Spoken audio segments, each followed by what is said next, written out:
Hey everyone, this is Grant, and today we are going to talk about my live rig. Not module by module, but just a couple considerations I haven't heard anyone else talk about.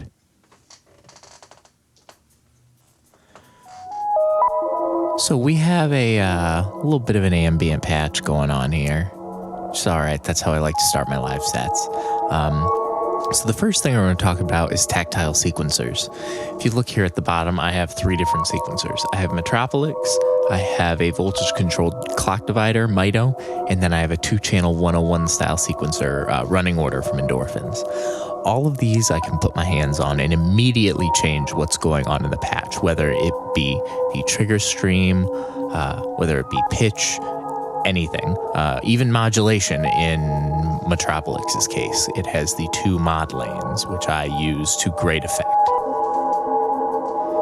So that brings me to my next one, which is macros. Using modulation creatively and being able to change up entire patches by just changing up one modulation source. So if you see, I have the A and B outs going into separate mults. Each of these is a modulation macro that I can use to switch presets on Metropolix and change modulation through my entire patch. Now you may notice I don't really have any modulation plugged up. If you look at Piston, Honda, and Platts over here, they're just the plumbing is hooked up. They're ran into filters, they have CV plugged into them, things like that. This leaves me room to improvise live, so I can plug modulation in and I can almost work through a patch as if I were patching it, or I am patching it live. So the last thing I wanted to go over was effects. So if you look, I have three effects in this rack. I have clouds, beads, and Desmodus Versio.